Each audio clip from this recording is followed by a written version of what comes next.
Good evening, everyone. Welcome to another edition of the Gray Area here on the Black Non Unfiltered Network, simulcasting on the Sparta HQ Network. I'm Mr. Bennett with my partner, as always, Sparta! the Ghost of Sparta, aka Peter, aka Panayotis. Well, Yasu, my brother, what is going on?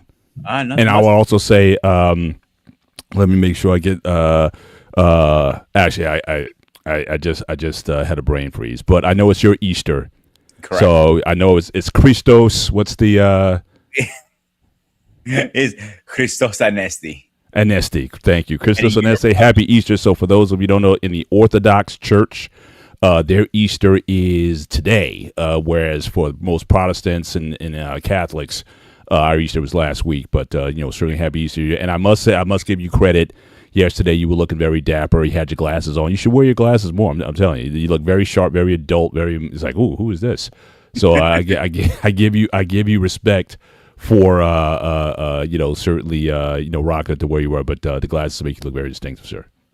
So first of all, the way you were saying it sounded like my fat Greek wedding. So that's why I was laughing.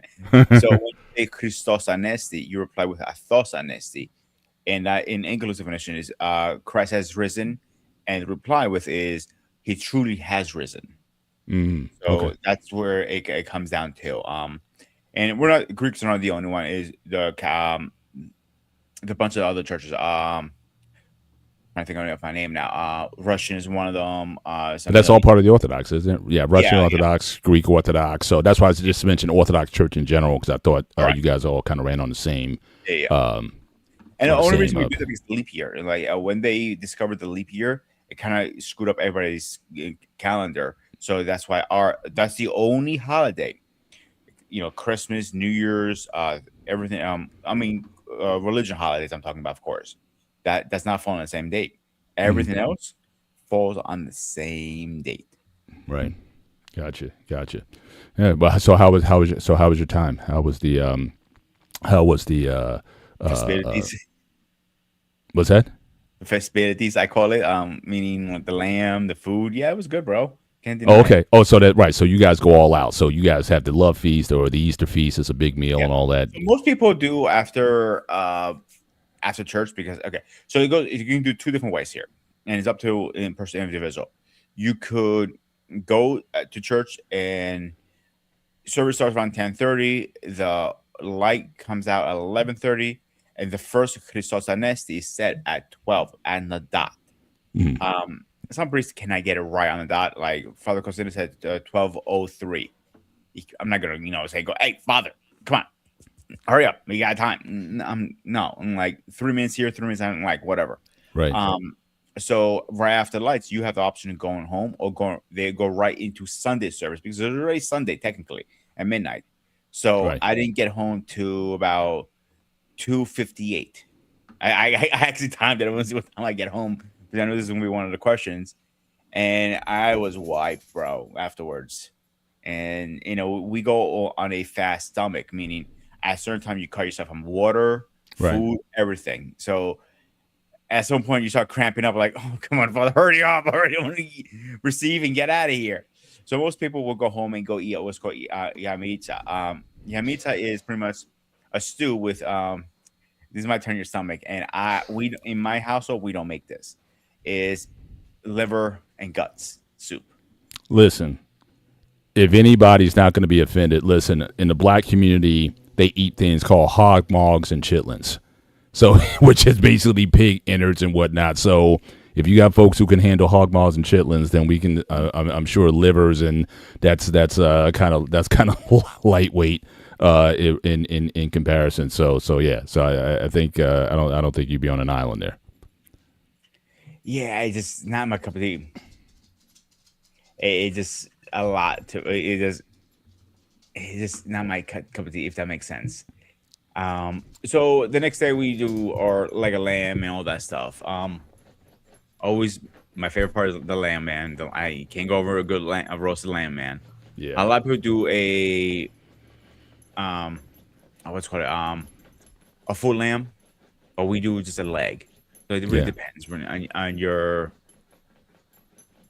home. You know what I'm saying? Right. I got you. I got It really depends. It really. you. Gotcha. Well, again, welcome everyone to the show tonight. Just make sure when you come in, make sure you hit the like button both here and hop on over to Sparta HQ Network and certainly hit the like button there. Show some love on both platforms. We appreciate the support that you give us here tonight. And again, anything that you want to give us as far as Cash Apps or Super Chats, you see scrolling. You'll see scrolling in the screen for Black Men Unfiltered Network. You can certainly go there. And so again, Cash App for Black Men Unfiltered is again Black Men Unfiltered. Or like I say, you can drop a super chat, and certainly anything that you want to give to us personally, you can certainly give us. Certainly you'll see our Cash App scrolling at the bottom of the screen. So again, appreciate you guys being with us tonight. And we have a bit of a fumble tonight. And again, I have to take myself out. This is what happens sometimes. We have a little self-doubt. So I had, and again, I apologize certainly to Dwayne for the mix-up tonight. But initially tonight, in fact, I might as well give you guys a scheduling update then on what we're going to do. So this show was certainly slated to be a topic on the show. But tonight's show was supposed to be on nonprofit organizations, and I figured it'd be a good topic to go into since, again, and for those of you who haven't filed your taxes yet, you got a couple days still before you get those taxes in. Pete, have you filed yet? Filed, mailed in, and I'm waiting for my return at this point. Oh, you still mail? Only reason I have to mail because I claim my mother, and okay, it's a whole different process for me and everything. And gotcha. I need to, so for me to file it digitally, I have to literally sit there, get on the phone with the IRS, and it takes hours to get them on the phone. You know how right. that is. Oh yeah, for sure. Once I get them on the phone, is another process to explain to them what's going on. I'll prove for my mom. It's just a headache. So we just the loop around it, just middlemen. Gotcha. Yeah, so I mean, mine is in, but I've been doing electronic for years. I've used online software tools, tax cut. I've used since the mid '90s, and I've always done my family's taxes. So I did my daughter's taxes. I used to do my both parents' taxes, and now it's getting a little easier now since everyone's becoming an adult now. So it's a little you don't get as many of the tax breaks and whatnot since the kids, even though they're still in the house, it's harder to claim them as dependents. Plus, certainly with college stuff or whatever, there's certain exemptions and certain credits that they wouldn't get if I did claim them as a dependent. So we decided to take them off. But I think everybody made out pretty well this year. Everybody was responsible. And so, again, a good tax year for us. But so next week's show, we'll be covering nonprofit organizations, and then the follow-up show the next week. So we're giving you the schedule. We're going to talk about taxes in general as a general topic of taxes. Okay, what are you paying too much in taxes, too few? Do you like our tax system? What would you want have different about it? Would you rather us go to like a flat tax type of system? That's oftentimes been proposed by libertarians. So that's going to be a broader discussion on tax and tax policy and having that discussion as well as how other countries do it. But the show before that, we're going to talk about nonprofits because most of them enjoy a tax exempt status, which we have to. I think it's time to question because a lot of organizations that you didn't even know that were nonprofit organizations do exist, and these guys make billions of dollars, and the people who run them make millions of dollars. And so, everyone's used to seeing the kid on TV and $5 a day feeds a child and all that kind of stuff. But is your money with these nonprofit organizations, is it going to the right places? So we're going to start that discussion next week. And then the week after that, we'll have a general discussion on tax and tax policy going forward. So I just kind of gave you the heads up. But today's show was supposed to be next week's show. All right. And I didn't get a chance to prepare my wife for this. So as was said, the banner that was released, my wife hasn't seen it yet, so it'll be very interesting if she gets to see the banner. Your wife is me asking you a lot of questions. Yeah, so I guess I may have some explaining to do after that. I didn't prepare that yet. We're gonna do it. Last time you slept on the couch? It's been a minute. It's been a minute, but I may have something to explain there, but just shout out to the chat tonight. So Eric is saying, yes. Well, actually that might bail me out. That actually may bail me out because it says that's supposed to be me Or so I get a bail. I say I could go to my wife and say that's not even me. You know what I mean? What are you talking about? That doesn't look. What are you saying? All black men look alike? Is that what you're trying to say, dear? So I can get a pass probably on that one. On that one, but certainly, a shout out to White School. Podcast though. So apparently, black man saying they sitting with his grandma. She says you look very handsome in the picture. There. But yes, Wife School. Yeah, don't let Mrs. Bennett see that picture. So yeah, I may have to explain that one, but certainly. But this was a topic on the docket, so we might as well get into it. When we get on it, Eric is saying Paul is Maven, the former shout out to former wrestler Maven on the caffeine buzz, but yeah, might as well chop it up on this tonight, and let's get into this topic because certainly this is a something that is happening, and again, for better for worse, I think overall this is a good thing, and I would certainly hope that we're moving in a more positive direction when it comes to these things. And I know that me and Peter, we've talked about in the past, we may have different views in terms of race here. I know Peter, he's always said that he really doesn't see race, that he's kind of colorblind in that regard. And I kind of vehemently push back, like, I am not colorblind. I see color very vividly, but at the same time, I appreciate the differences in color. So I always look at it as, imagine if you went to a botanical garden and you saw the different colors of all of the different flowers and floral arrangements and whatnot that you can have or whatever. I think that's beautiful in and of itself. So I see color very well, and I respect differences and appreciate differences in people very well. So, so for me, I think color blindness, or to say that I'm colorblind, I think you take away a lot of what makes people and culture, the features and beauty. I think it takes away when you do that. But again, me and Peter, we've certainly talked about that over the years, and but this idea of certainly interracial marriage is something that is certainly growing. I mean, we're seeing it more and more, certainly in advertisements. We're seeing it in movies. We're seeing it in TV commercials, where you have a lot of these families in the commercials are interracial. And again, I don't even like using interracial, to be honest with you, because I think the whole idea of race is a human concept. It's a social construct that was created by Europeans. In fact, if you want to get an idea of the history behind that, I'm putting in the chat right now. I want you guys to go to Wikipedia. Now, I know it's not the necessarily the most reliable source of information, but it does have a nice bibliography there. I want you guys, I just put it in the chat, I want you guys to go to Wikipedia and look up scientific racism. What it does is it gives you a history of race and racial theory and the people who were behind it. And just to give you a hint, it wasn't people who looked like me. And it really wasn't like people who looked like Peter. But this was something that was put together that we've been living under for the last 500 years that did significant damage to humanity over time. So I certainly recognize that. But at the same time, again, I acknowledge and recognize culture and borders and boundaries and features and why we look the way we look and the reasons why we do.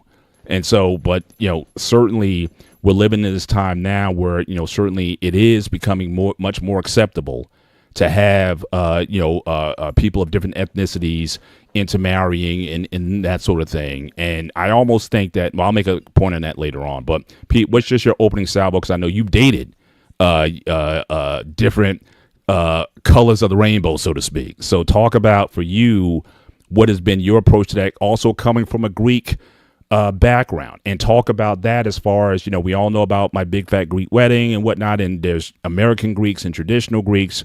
Generally within the culture, how do Greeks feel about going outside? And I know you're a little bit of a rebel in that regard, but talk about that generally, your general thoughts on it.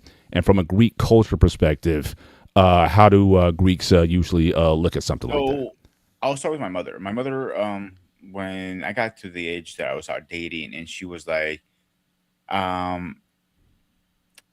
you should definitely date somebody more into your own religion, not skin color, not race. Right. She didn't care if it was Black, Spanish, Indian, Asian. She didn't give a shit about that. She cared about the religion more than anything, because she saw over the years a lot of her friends who married outside of the religion, their marriage always end up in some type of divorce. Like good example, one of her best friends, my dad's best friend, they were a family best friend named Billy. He ended up marrying someone who's Roman Catholic. And remember, Father Costantino said it's allowed in the Orthodox Church to marry somebody outside the religion who's Roman Catholic or Catholic. Mm-hmm. That's accepted rule. So it was made problems because her daughter, the young lady's the daughter's name was Patty. Patty, they were trying to raise her one way. The father wanted to raise this way, but he knew this way. It was like back and forth, and they end up getting a divorce over that. Mm-hmm. So most Greeks will say, yes, I want my son or my daughter to date a Greek. Mm-hmm.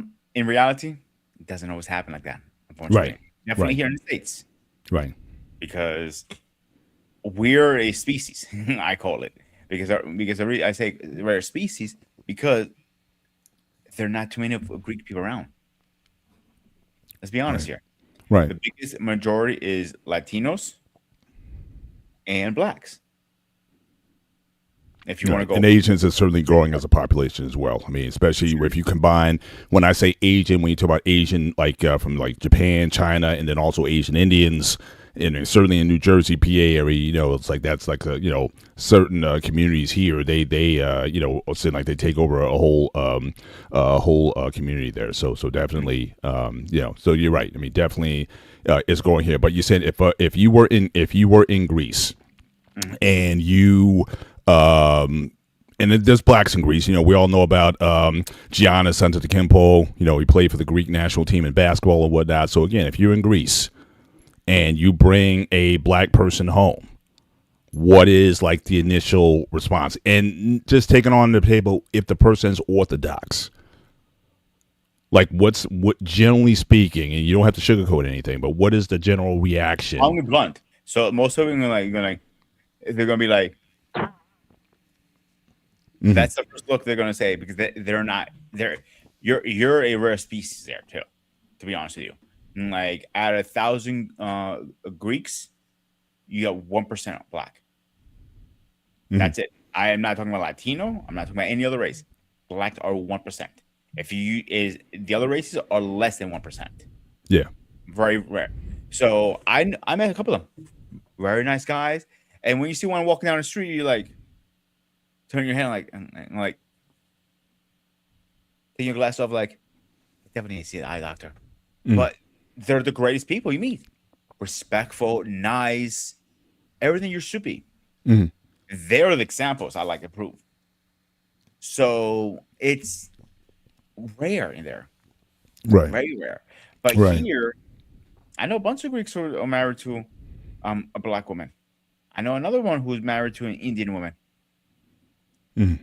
On the couch, we're not forcing you. You're a free person, free will. Like, that's how the Orthodox Church feels. I'd like you to, check out the church. If you agree, become Orthodox, we can move forward to our, relationship.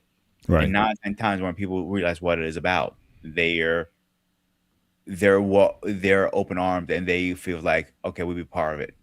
Like in my church, we have a black lady there. I have a Spanish person. I have an Asian person there. I have a Middle Eastern person there. Doesn't make a difference to me. Yeah, for sure. Yeah, and like I said, I think it's certainly a move in a positive direction. Want to welcome to the chat certainly tonight. Bearded Conversation 120. Certainly he's new here to the channel. Again, welcome, and again, hopefully appreciate you being here. And yes, come on back. We try to have certainly an engaging conversation every week. The purpose of the gray area is to bring up certain topics, but to have a conversation in a respectful fashion. And we kind of use the gray area because again, a lot of topics aren't necessarily black and white. No pun intended. Looking at me and Peter, but we do believe that a lot of the things that we argue about are a lot of times in the gray area, and a lot of times you find more commonality between people than differences. And so the gray area allows us to have these conversations and flesh some things out that certainly in this YouTube space you can get really people get really triggered in these spaces, and it becomes difficult to have a conversation. But me and Peter, we've been able to certainly maintain a good relationship, and hopefully we can show people how to have conversations over issues such as this. So again, my man Eric, and yes, I remember Highland Park High School. Yes, a lot of interracial relationships and dating, certainly in high school when we were there. No question about it. And again, I think the attitudes overall are to a large extent changing with time. But I think, to be fair, though, I think we have to go back. I think we have to go back in time and look at kind of where we were, because I think for a lot of people, there's this idea or this perception that a lot of this stuff would be this stuff was like in the ancient past. And the reality of it is that it's not. And so I just want to share my screen. Let me just set this up real quick so I can just do a share. And again, because of the short notice, or when I saw the slide when I came on tonight, I was like, oh, I guess we're talking about this. I wasn't able to put as much into the presentations that I usually do.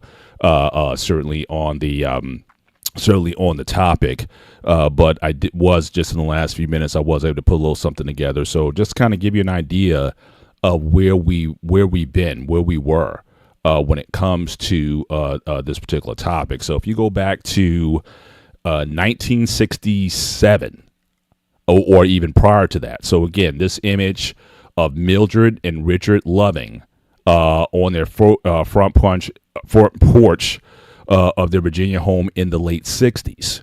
And they were the subject of a major Supreme Court case, Virginia versus Loving, or Loving versus Virginia in 1967, which struck down state laws banning interracial marriage. And hard to believe that in 2026,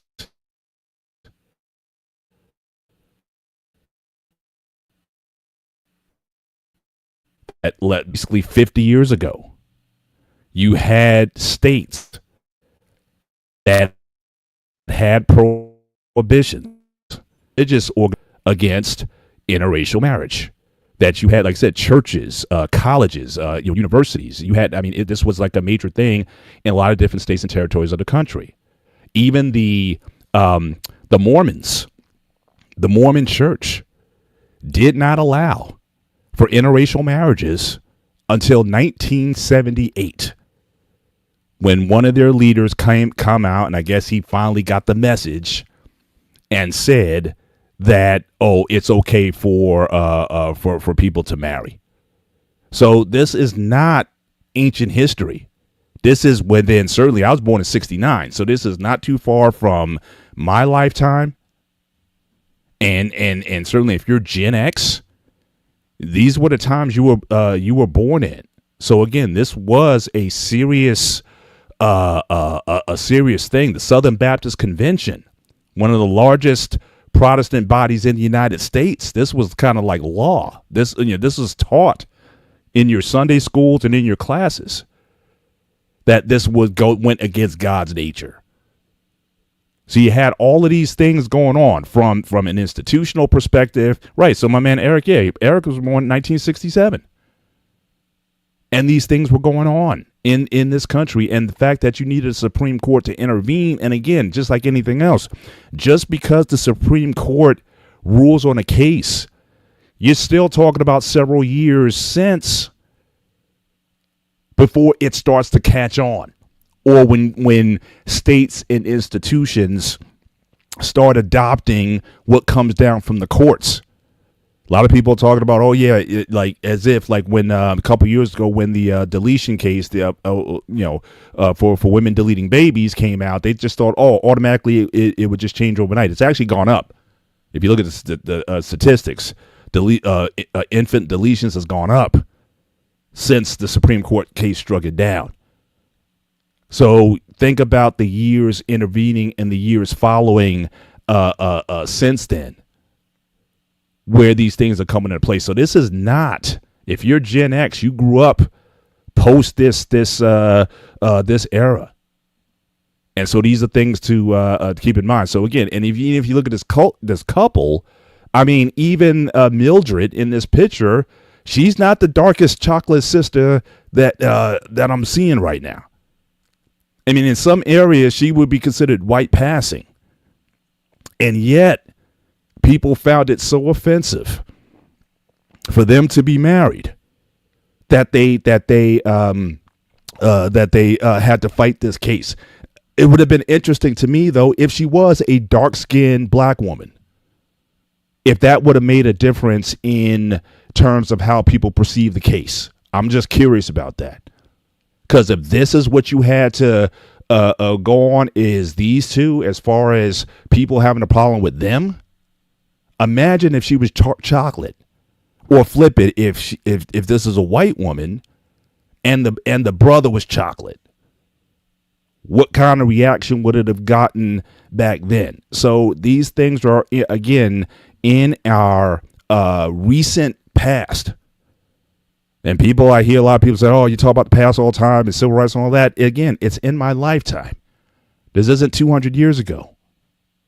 So again, we got to be mindful of where this country was and quite frankly, some of the opinions that still exist.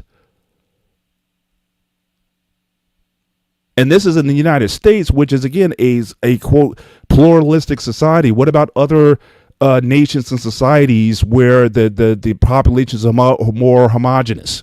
Now, we know about, for example, anywhere where the U.S. military is, we have military bases.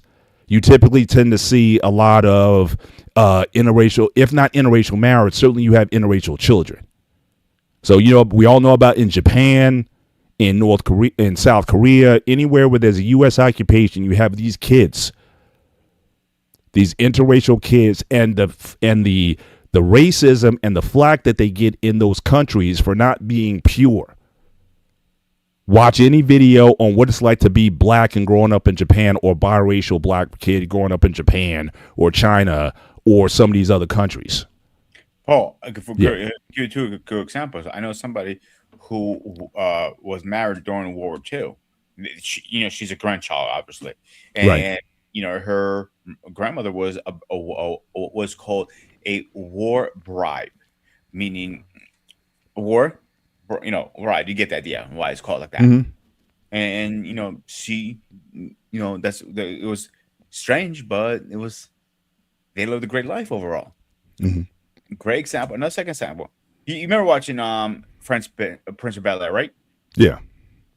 Do you remember the episode when his mother came to visit and she had a new boyfriend? The guy comes out with a suitcase. He goes, "Oh," and Will Smith, which in his pocket, here's your tip, brother. And he goes, and he looked at his hand like, "I'm not that cab driver. I'm actually her man." And literally mouth dropped to the floor. Yeah. Even 90s people still saying like, that's odd. I don't see that. I think people who think it is odd and turn their heads and stupid, I think they're odd and they're stupid. End of the day, if I cut my arm, I bleed, right? Yeah, absolutely. You cut your arm, you bleed, right? Yep, absolutely. What makes us different in the day? Except our skin color. Nothing. Yeah. And I think it's silly. But again, the fact that you had policy. Well, first it was theory. Like I said, I want people, like I said, scientific racism. Look it up in Wikipedia. It gives you a bibliography. It started with theory, racial theory. Then that theory was put into policy and justification. Why the transatlantic slave trade was able to go on for as long as it was, again, because if you can scientifically justify that these people are not on your level or that they're subhuman or something, you can then justify a lot of the horrible acts that you do against people. And so, again, but you're talking about hundreds of years that scientific racism started like in the 1500s in the Enlightenment period of all places, of all time periods. So we've been dealing with this idea of race and racial theory for hundreds of years. And really, it's within the last, certainly in this country, the last 60, 70 years where we're trying to purge ourselves of it. So again, it's like anything else. Once you get water, once you dirty up the water, it takes a lot to clean it out. And this is what we've been dealing with. So again, but again, I think in a relative positive direction. I will say relative because I think the one thing that if we're going to have an honest conversation, we have to ask because a lot of people just say there is such a thing called personal preference that people look just like to be with their own. And we got to ask. It's like, so I'm happy to see that people are getting with who they love, but is there something wrong with wanting to choose your own? And are you being racist if you say, look, I mean, like me personally, again, I have no major qualms about, as long as you treat my daughters right. At the end of the day, I'm also a Christian. I can't be racist against him. If my daughter decided to marry a white guy, I got nothing to say about that. But for me, my preference is I love black women. I mean, I love them. All the manosphere hate and all this kind of stuff. I love black women, and my wife, you met her, Pete. She is chocolate as you can get. Same thing like King and Michelle. Michelle is as chocolate as she can get. Me and King, we share that we like tall, chocolate, black women. And if I was to ever get out on the dating scene again, I'm looking for a tall, chocolate, dark-skinned black woman. I don't even like, back in the day, we used to call light-skinned women red bones and whatnot. I don't even rock with the light skins like that. That's just a preference of mine.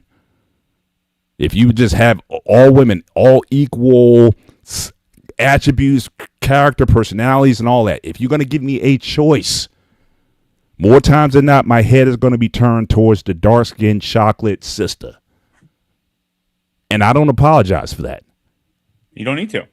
But if somebody wants to, again, marry who loves you, do your thing. But so yeah, shout out to White School guy. Yes, I love the chocolate. What can I tell you? I don't even like my skin tone. I want my woman to be darker than me. That's now I know King. I know you said you have no preference. I get it. I'm just saying at this point in time, we have these chocolate black women that we loving right now, and for you, I hope that you love for the rest of your life. And so this is just the period that we're in. But it's just it's funny when King and Michelle came to my house, and I'm looking at the two, my wife and Michelle next to each other. It's like, yeah, they could be sisters. I mean, it was amazing. But yeah, but for right now, King, the season that you're in, there. What's that? I was the whitest person there. Yeah, you were. Besides the dog. Yeah, but yeah, I mean that's me. But as far as people in terms of their views and opinions on marrying outside, I know there's a lot of flack that goes with that, and like I said, I love when I see black fam. I like black people. Black men loving black women loving black men. I love that. I mean, ever since I've been in this manosphere space the past 5 years, we've had this conversation about black men and women and why we can't get together. I mean, start Kevin Samuels. He had his stuff going on, and we've just been mooring in this space, and you got the passport bros and all this stuff going on. If I was to do a Thanos snap, I'd say black men and black women, y'all need to cut it out. And we need to get together, and we need to build black families and black legacy and all that kind of stuff. I'm still kind of that Pan-African pro-black guy from the 80s and 90s when I was back in college. So I want black families. I want that. But again, people who want to go out and do other things, I got no issue with that. So again, we also have to weigh this idea, just because you have a preference, it doesn't make you racist. But at the same time, do understand that there is racism out there. And this racism was built on misinformation that went on for hundreds of years. Up until recent history, it was law, where it was illegal to marry someone outside your quote-unquote race. So I'm gonna back up a little here for a second, Paul. Sure thing. The thing you said. So you said a minute ago, it is kind of racist not to date your own kind, correct?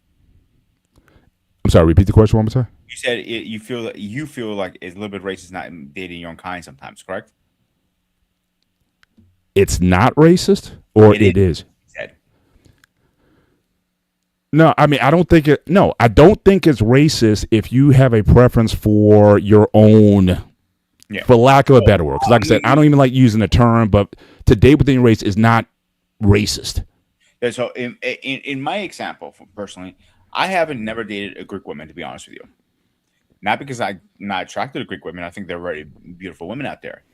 But all the Greek women I know, they're married. So I have never had the opportunity to date a Greek woman. If I had the opportunity, yeah, I would have. I'm not denying that one bit. Mhm. But I personally gravitate mostly to. I've dated black women. I dated Indian women. I dated Latinos. Latino women, yeah. You like I said, you did, the spectrum. You dated the rainbow. Yeah, I dated almost everything. Asians are not only I have not dated. Mhm. I think Japanese women are gorgeous. I'm not gonna lie to you about that. But I have not dated one. But with that said, you're right. It is a preference. Like, have I turned my head and seen a black woman? Yes. Am I the one who's gonna be out in the trenches looking for a black woman? No, because I personally prefer a Latino woman or Italian or a Greek. To be honest with you. All right, well then let me ask you that, because you raised an interesting question. And again, Eric, yes, you want to get on me. I've been very transparent.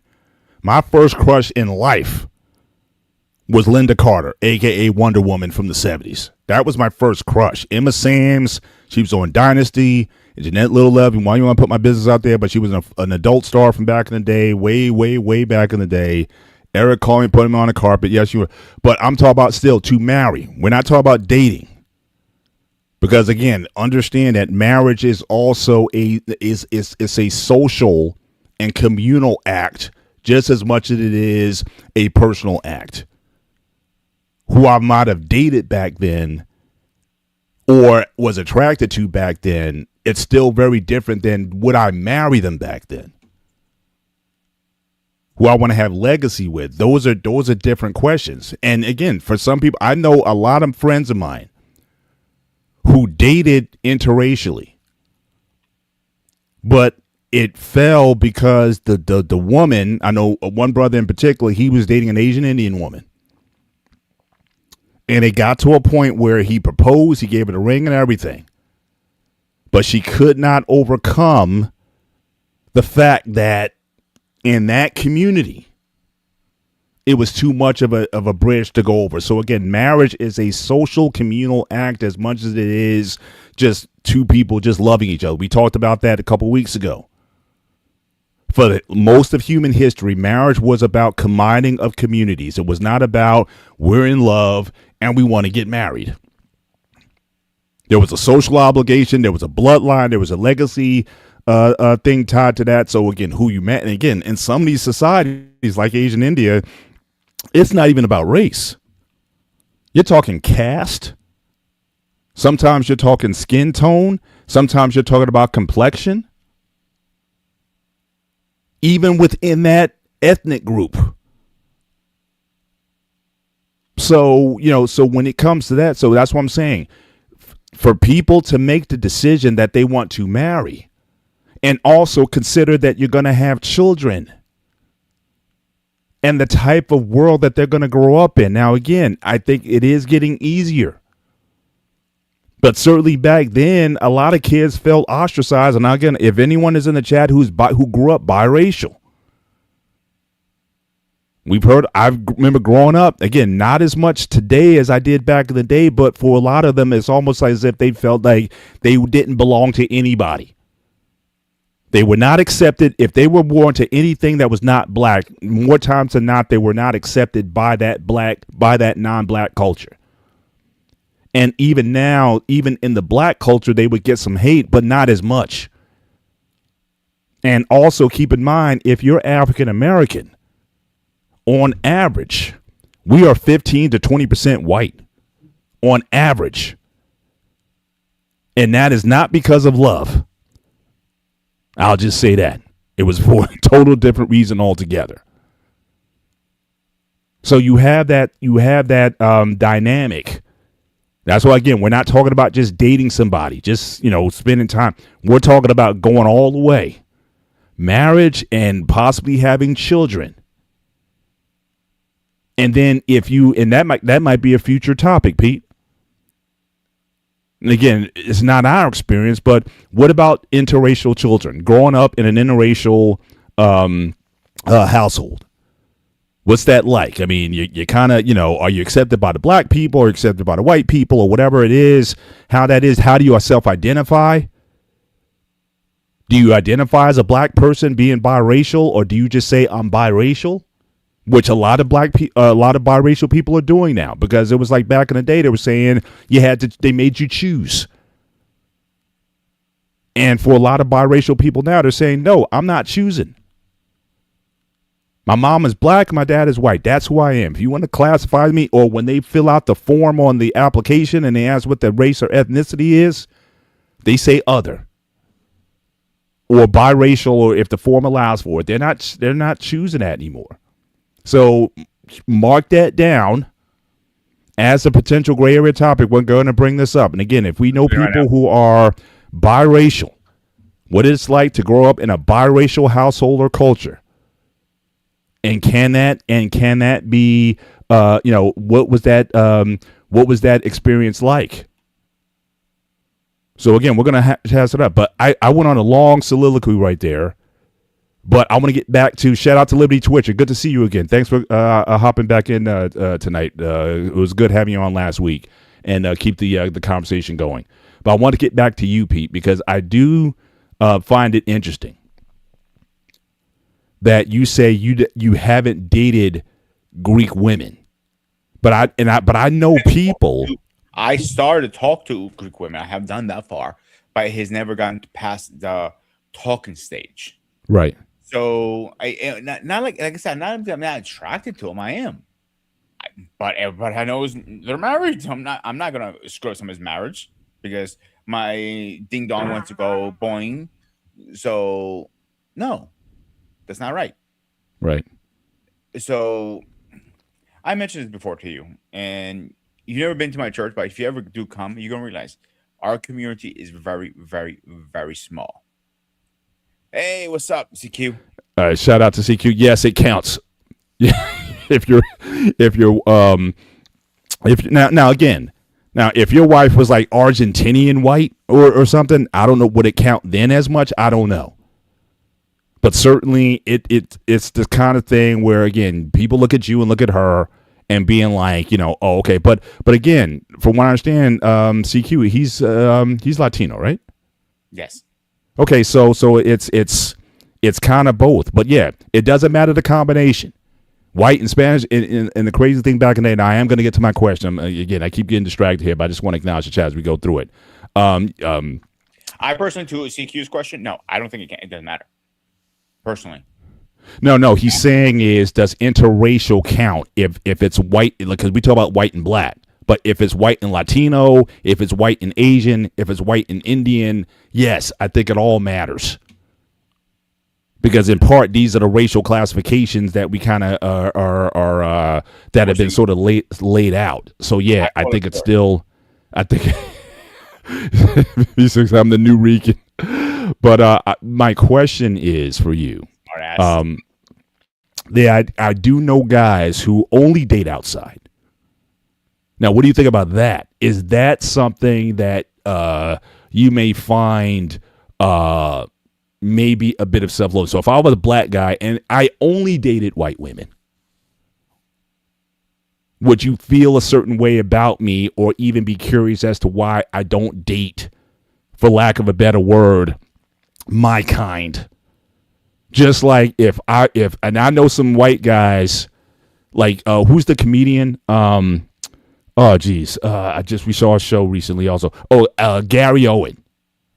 Like Gary Owen is on record saying he's only dated black women. Like it's, and people always ask him all the time, well, why? Why haven't you? He said he's only slept with one white woman once in his life and didn't like it and went back to the sisters. But he's like, from the time he could remember, it was always black women for him. Always. Like he doesn't even see, and he's the whitest white man I've like you talking about, like the epitome of it. But he only dates the sisters. Do you find that interesting? Not to say that, yeah, I mean, you, like I said, you date throughout, but you said you haven't really dated a Greek woman.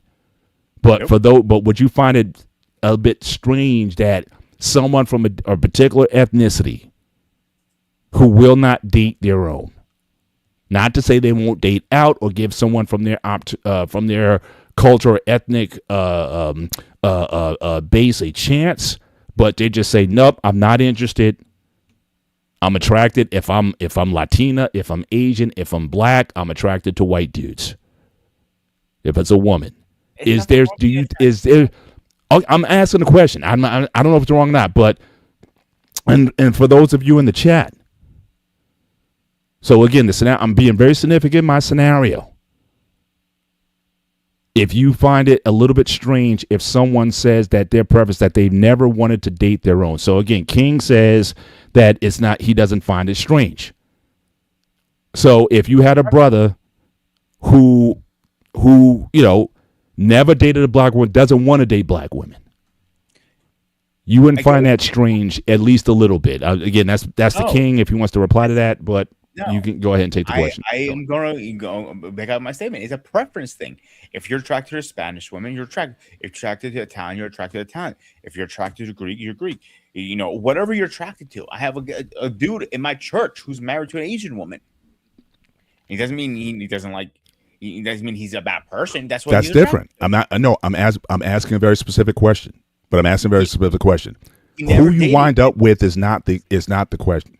What's that? But I'm going to my point. He never dated anything but Asian. Not even one Greek woman. Right. Okay. Yeah. Yeah. I don't find it strange. Like you're saying, I like black coffee, but you like cream in your coffee. I might look at you like you're strange for that. No, you're not strange because it's your preference. Like I hate fish, for example. People look at me like, how do you hate fish? You're Greek. Because I don't like fish. Because I was forced to. So how did you get how did you get through Lent? Don't you guys eat fish during burgers? What's that? No, we don't eat fish. Fish is not allowed, actually. I thought you guys did fish. I know Protestants, they eat fish during Lent. No, we become vegans for the whole Lent time. Okay. Yeah, got it. But my point, like that's like I mean, like you look talking about somebody likes tomato but hates ketchup. Like I can't push back on that and get on board with that, because if you don't like something, I cannot say you are going. You know what, Paul? You don't like Spanish women. Guess what, dude? You're going to Spanish. Or you say, for example, you don't like black women, and I go, Paul, you're black. You have to date your own kind. You have no fucking choice. Mm-hmm. It's not a requirement to be a human being. No. I can't agree with that statement. I'm sorry. But I would say this. Now, Eric asked the question earlier, what about American and European? No, I don't think that would count, because, again, we're talking about interracial. So when you say with race and the racial classifications that have been set up, they're not real, but they've been set up, that distinguishes between black and white and Asian and all of these, classifications that were spelled out back in the day. So if you're an American white and a white European, that's not going to count in the conversation. That's more of a cultural conversation. But we're talking about specifically race because, again, unfortunately, this is what we've been dealing with for the last 500 years. And so, yeah, I'm just addressing this question. So again, that would not count in the example here, because again, we're talking about classification. If people don't know who you are by looking at you, then no, that doesn't count. So you can be Italian and Greek or whatever, and I'm not, unless I ask you, unless I hear your voice or whatever, I might not know what you are or who you are.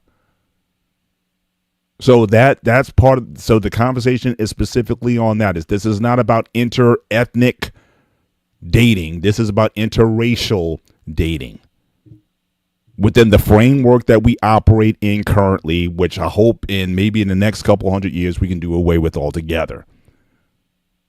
But that's the basis of the conversation tonight. So I'm sorry, I didn't mean to cut you off, but go ahead, Pete. I was going to say, if you go to UK, London, all that stuff over there, right? Where our buddy Greg's from, it's no such thing. They don't see that like that. They're all from the same boat. They look at it. Well, who does see what? The UK people. See race? Yeah, they don't see. From my understanding, over there is like if he's from UK, he's from UK. That's it. And like I know somebody who's a black woman, but from the UK. She doesn't address herself as a black woman. She addresses herself as from the UK. So you have that factor too. Mm-hmm. So if Greg was on here, he'd probably agree with me. A lot of people from overseas. From there. Well, again, I've listened to podcasts. In fact, there was one called The Grapevine. I think it may still be even going on now, that deals with topics of race and social issues and whatnot. She had a show with Afro-Britons, and they will tell you that the situation in Britain is as bad, if not worse, as it is in America. When Floyd got deleted, you had Black Lives Matter protests in UK on a high level because, again, for blacks in UK, they deal with police and police interactions just as bad as it is here. So anybody who wants to paint a picture that UK doesn't have a race or doesn't consider race or what have you, I'm not saying just like here. I think it's certainly growing in acceptance. But think about it: if the queen of if the next prince, we saw the flack that happened. Yeah, let's look at Harry and Meghan. When Prince Harry married Meghan, they basically had to leave. Because she was biracial. She wasn't even, like I said, she wasn't a chocolate black woman. Again, in some instances, she might be white passing. But because she had a black mother. Issues too. That wasn't the only issue. That was. It wasn't on, but it was an issue. I'm not saying it's not the only, but it was an issue. That's a lot of people, again, for younger people, for millennials and younger, it was a beautiful thing. For the old brass, for the monarchy, they were looking they were looking sideways. So again, these things do matter in the UK. So I don't know where that comes from, but again, you look at it, you can look up YouTube. Blacks in Italy, some blacks in Greece. In terms of what the experience is like living there, it's not like none of these places are panaceas. United States and Canada, they might be amongst the more progressive ones, but it's an issue everywhere. So we could have had this conversation in any culture, and what's happened politically. I'm not going to go too deep here, but there's a lot of people there fighting integration because they see a lot of folks from Africa going into Europe, and again, these countries are browning. And the same kind of talking points that you hear in this country, that we're fearful of losing our identity and our culture and our heritage, and all that is dog whistle, is saying that the population, we're losing our whiteness. And don't be dissuaded by that. There are groups. I'm not saying it's the whole country, and I hope it's not the majority of the country, but there are people who are scared to death of the white population is dropping globally. It's dropping in this country.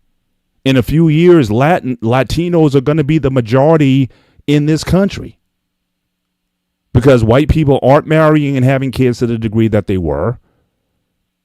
And people are concerned about the world browning. And you have people, again, this whole Christian nationalist thing that's going on in this country. A lot of those people are saying something different. So again, I don't think it's a panacea in this country regarding that thought process. So I would push back against if someone's going to say that UK is a melting pot panacea, or even to say here that the US is a melting pot.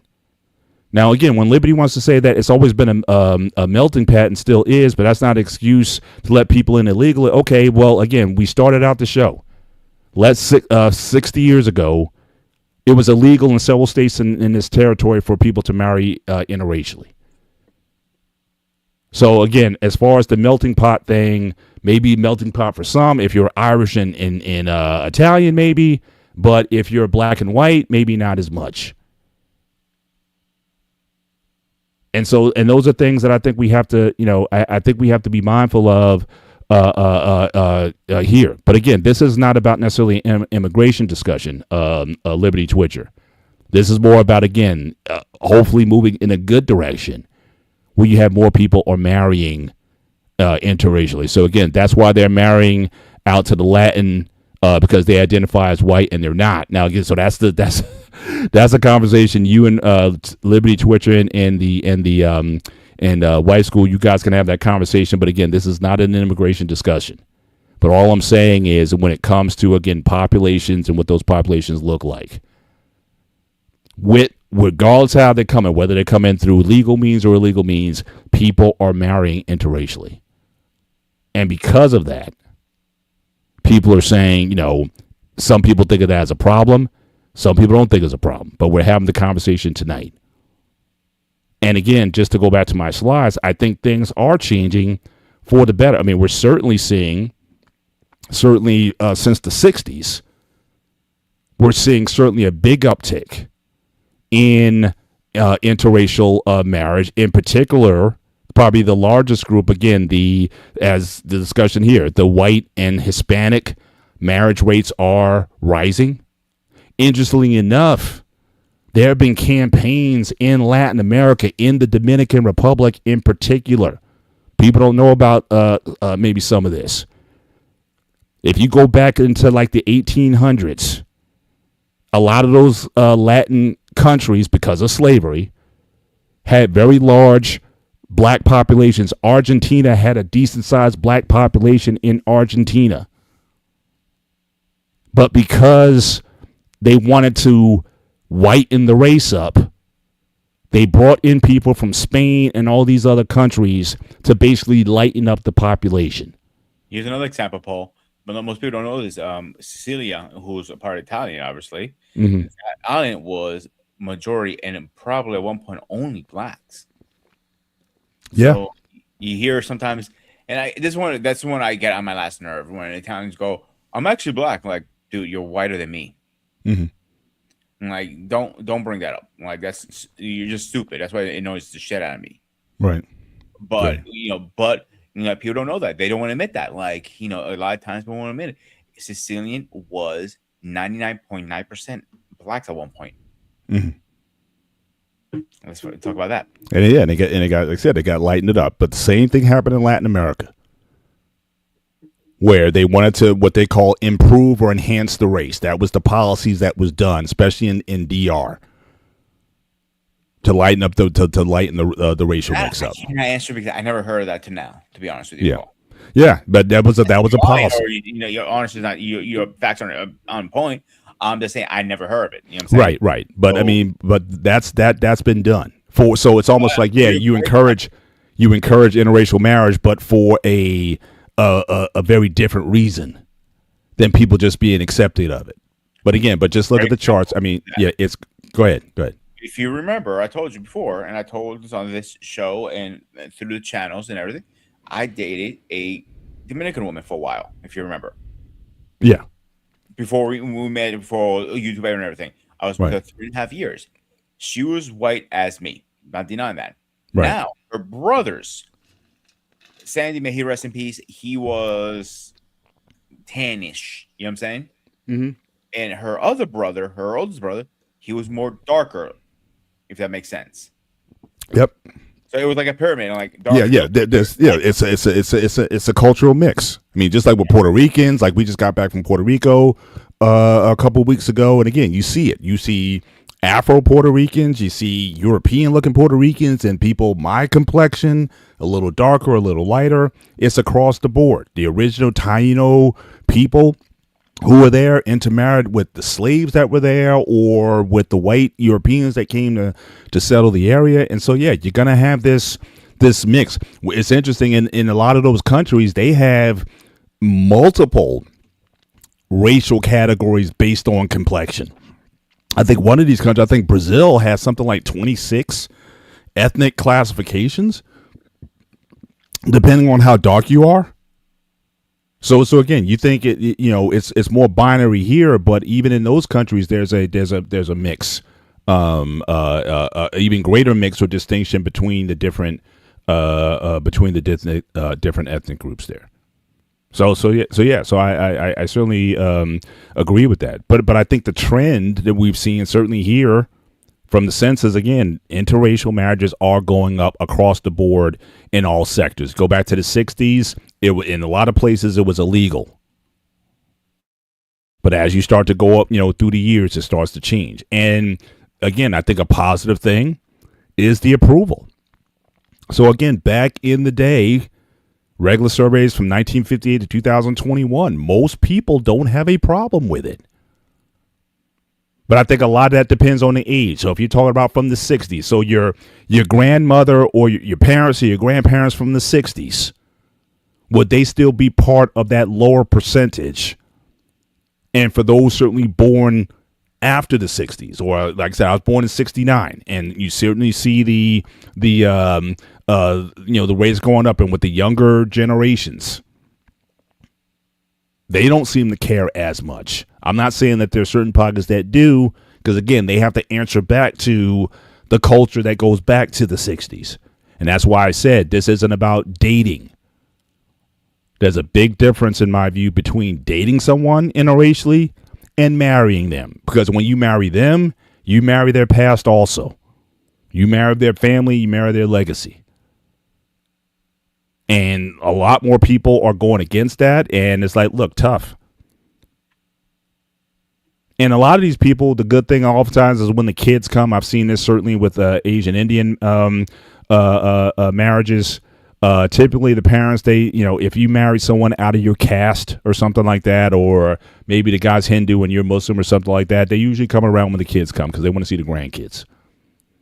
And a lot of times, they come to a different mindset when the grandkids come. But for some people, it's still a problem. But it definitely seems to be growing.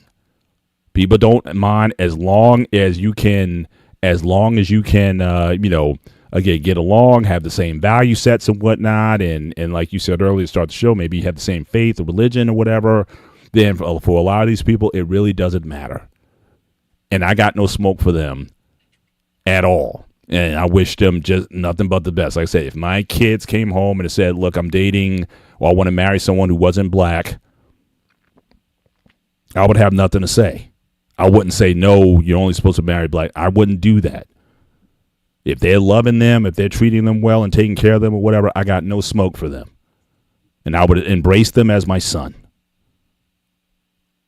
But as for me, I want me a chocolate sister. And like I said, I don't come off. I'm hooked, bro. Like I said, if you line them up, all equal, put them in a lineup, all equal attributes. They gonna treat you the same way and all that kind of stuff. All of that. I'm picking the chocolate one. I'm just that's just me, bro. But people are free to do what they like and do, again, love who loves you. Is my first thing I always come back to. But if you're gonna give me a preference, I want the chocolate. What can I tell you? That's me. But are you sad? Because I know you want to get married. I know that's certainly something that's on the agenda for you. But is Does it truly matter to you? Like you're looking, it doesn't matter at all. Who comes as long as she converts to Orthodox or is Orthodox already, you could care less where she's from. Yeah, I don't give a shit where she's from. Awesome. And look, I'll be right there with you. I'd be right there. I would definitely be right there with you. Just getting some of the comments again. Thank you, certainly for folks being chat. Libby Twitcher again. Didn't mean to move this into an integration conversation. That's not the aim here. But again, you're certainly welcome to the conversation. Maggie Samuels, thank you for coming back in tonight. Say, is interracial marriage the reason that men do not have power, privilege, and the authority in their society? It seems highly unusual that black men will pursue interracial marriage with the U.S.'s history of lynching and racism. Yeah, that's a view still out there. That's the view, to be honest. That's kind of what I had, and probably parts of me still had. Again, back in my college days, we were very much pro-black. We want black men to be with black women and black women to be with black men. We pushed that. We promoted that. We saw the dysfunction in black families and whatnot, and we were like, look, we want black men and women hooking up. So again, the best thing you could do for black people was to marry a black person. We used to say that kind of thing back then. And it wasn't because we were racist against anybody else. It was just like we saw where the black community was, and we saw that the major thing with the black community is the destruction of the black family that started in the 60s with the social programs and whatnot, and the black marriage rates in the 60s, I think until 1965, black marriage rate was 80%. It has plummeted since then. And like I was having a conversation with some of my family members not too long ago, and we were just talking about a lot of the black institutions. If you talk about black colleges and universities, HBCUs, if you talk about black church, if you talk about a lot of the black social spaces that have been put up, a lot of them are not going to last unless black people start marrying each other again.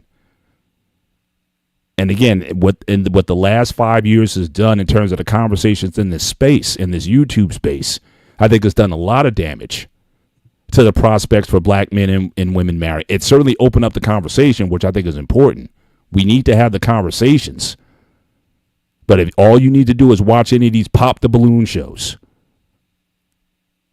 on YouTube, and people are just rejecting it for the most superficial reasons. I don't like his shoes. I don't know, something about him. He just scares me or something like that. And all you hear is pop, pop, pop, all these balloons and all this kind of stuff going on. And I'm like, look, you want the stars to align and whatnot. But again, if you want black people to certainly rise in society, I think black marriages have a lot to do with that. But again, for the guys who want to do the passports, again, I'm not judging that. But if you care about such things in this country, the state of the black family, then we need to get some things straight. And if you think that, and certainly for black women, if you think that marrying out is a solution, it's not like the rates are that much higher there either. So a lot of black women says, oh, forget black men, so we're just going to go out and have these white men marry us. They're not marrying, they're not jumping over there either. Most people are typically race conscious to the people in their groups. Most. Especially for those who are more higher earning. That's another trope that seems to be out there, that the more successful you are as a black man, you tend to marry a white woman. The stats don't bear that out. The more money you have, typically you tend to be more race loyal than not. So these are things that certainly need to be discussed. And again, I don't mind having the conversation, but again, a lot of the discussion has been very negative. And again, I want black people to succeed. I want us to prosper. I want us to live healthy and long lives and deal with the issues that we have. I love black people. I don't apologize for that. But again, in an instance, in terms of who they want to marry, again, marry who you love. And so I'm there. My man Eric, Ivan and Maria, yes, I knew that couple very well. We're interracially married. Ivan from Guyana, Maria from Budapest, but Larry and later Michael were adopted from different families. All right, so again, wife school is saying she doesn't mind as long as it's true love. All right, we have Saveda DG Fobbs. I love my white guy, no problem with that. And also, we also have an age gap. So this is another, maybe this is another topic we can add to the show. Age gap, dating or marriage.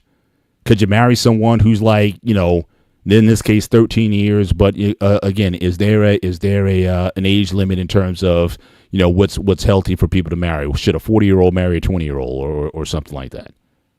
So Mackie Samuels, yes, the black, my Spanish is off. Blackamiento, meaning white, a social, political, and economic practice used in post-colonial Latin America to stratify the society by racial and color hierarchy, with the white at the top. Absolutely. Shout out to our guy Braxton, a Snakes Fiend, in the chat tonight. Good to have you in it here. Again, another comment from Mackie Samuels. Again, social dominance theory is a framework explaining how societies maintain group-based hierarchies where the dominant groups hold power, and the privileged white subordinate groups face systematic disadvantages.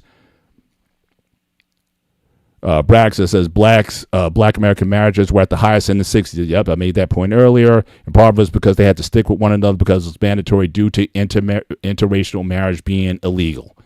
So again, they say that's part of it is because we had to stick together because it would have been illegal otherwise.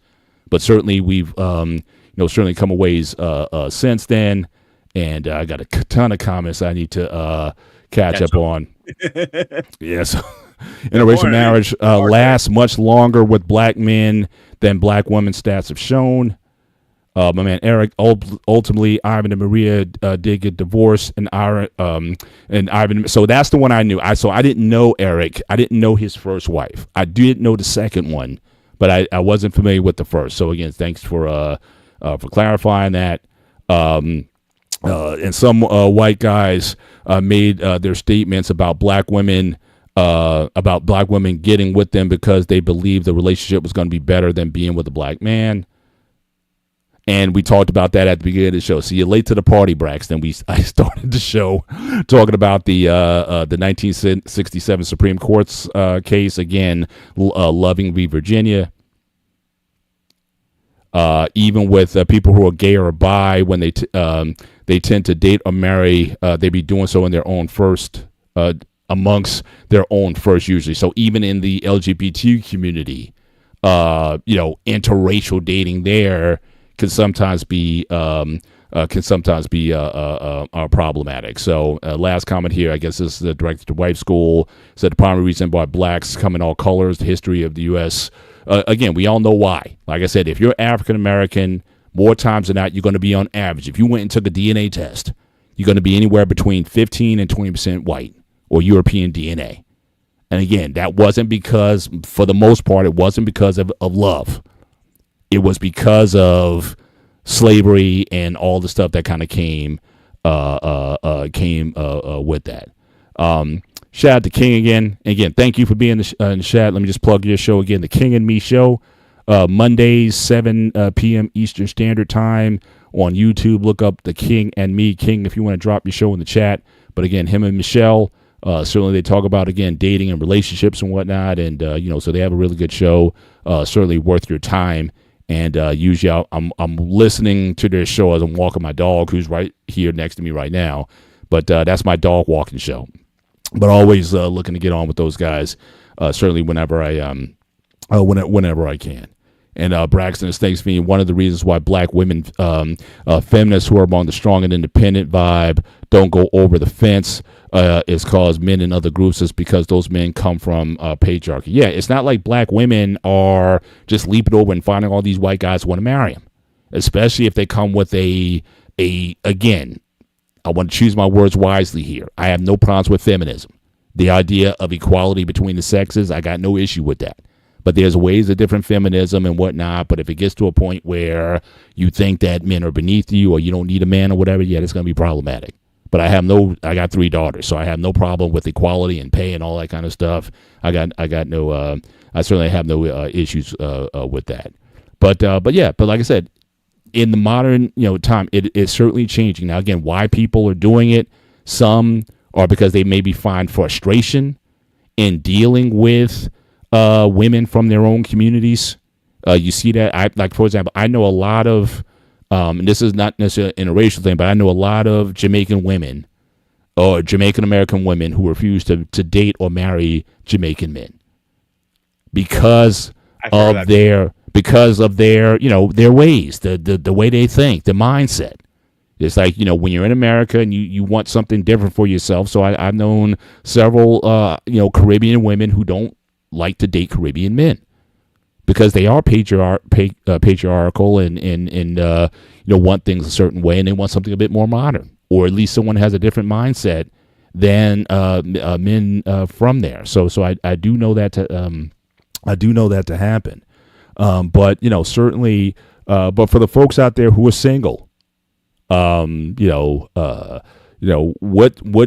say your stance? Not so much on your views of interracial marriage. And again, I want to be clear. I'm talking about marriage, not dating, because again, marriage, you're marrying. That's a communal, social act, and you're taking everything that comes with that. And I've known quite a number of people who dated interracially. But when it came down to making a decision, let's get married, more times than not, the woman was like, I can't do it. But I've even seen it in interethnic. Now, again, I know that we're talking about race tonight, but even ethnically, I've seen this. Like, for example, I know there's African Americans, or certainly those Nigerian Americans, Ghanaian Americans, and whatnot. There's a dynamic there as well, where if your son dates an African, an ADOS, FBA, whatever you want to call it, woman, you can date them, but when it comes to marriage, that can become problematic, because that community does not see you as part of them. And so that I've heard just as many situations in that regard, marrying interethnically, than I've seen with interracial. In fact, in some instances, I've seen where interracial would be better. Like there's been instances where, again, it'd be preferable for, if you're a Nigerian American, it'd be more preferable for you to bring a white person home than a black person, a black American person home. And I've also seen it in Asian Indian households also. They would much rather you marry a white American person than an African American. Doesn't matter your education, your class, your socioeconomic status. There's still global racism in that there's certain people who still think of black people in some ways beneath them. And they would rather, if you're going to marry out, marry a white person. So these things are, these things are still complex, but no question about it, the numbers are growing. And I think they'll continue to grow. And I think that's having a big effect on, again, populations. And like I said, in a follow-up show that we want to do, I would like to, if sometimes, if there are people out there, if you are biracial, if you could drop your information in the chat and reach out, I would really like to have a conversation with people who grew up biracially. And what was that experience like for you? Did you have issues with identity or acceptance? And was it equally from both communities, or did one community accept you more than another one did? Like I said, in my experience, it tends to always, the backlash always tended to come from the lighter communities. They were never going to be accepted as white in that community. If it was a black-white interracial marriage, they were never going to be accepted in that community as such. But even sometimes in the black community, they got some pushback sometimes. Mm-hmm. So those are things that just to keep in mind. Appreciate again, Rodney, Rody P 3136 is a heavy topic. Again, appreciate. We try to have thoughtful conversation. Certainly these things can get heavy, and unfortunately, sometimes they can get contentious as well. But we try not to have that here. We try to have a very respectful conversation, allow people to express their opinions and views, and try to come to some gray area if we can. But, certainly we try not to run away from these conversations. We have from here, again, Me5s, hopefully I'm saying that right. Do you think we'll get Obama 2.0 for the next election? I don't know. Again, I got to see who's running. I only know one prominent African American governor. I know the governor from Maryland, Wes Moore. I know he's a military veteran and whatnot, so he's he could be someone potentially to make a run. I know you got Cory Booker in New Jersey. I don't know if that will happen. I would say soon. Certainly, I don't know about the next election. That I'm not sure about. Maybe 10 years from now, 12 years from now, who knows? But it's just interesting since you're talking about Obama, who comes from an interracial marriage. It didn't last very long. But again, if you read his book, Dreams of My Father, and again, the issues growing up in Hawaii and dealing with issues even in his own family. Because the one thing I've seen with race in general, but certainly in his case, he talked about how he would hear his grandmother say some things, so his grandfather say some things about black people generally that was uncomfortable, but they didn't mean it about him, though. Now, I've been in situations where I've had friends of mine who weren't black who said things to me like, why can't more black people be like you? I'm like, first of all, you haven't gotten around enough. Because I don't think I'm particularly unique. But you're operating off of, off of this idea that you're looking at black people as a monolith. And maybe the images that you might see of black people may reflect something, or in the media or something may reflect an image that you just think that is all black people are like this. And you meet me, who is proudly black, but then you ask me a question like that. So again, I've seen some of that, and I think a lot of black people, or certainly biracial people, again from my experience hearing, they also come from the same kind of thing. Here again, Maggie Samuels, interracial dating in the suburbs is really not such a thing as people think. High school students tend to segregate by class and race. Again, back to my Fez. Hopefully I'm pronouncing that right. I think my question is that is there any traction from African American community to reappear in the governor as president? As if they think he can win, sure. Because remember, even Obama didn't get traction early on. And he was like, he's just, flash in the pan or whatever. But when he was like, oh, he beat Hillary, it wasn't until then people was like, oh, yeah, we got to get behind this guy. Because he did a lot of his work trying to get other groups of people to think, yeah, this guy's legit. I think he can win.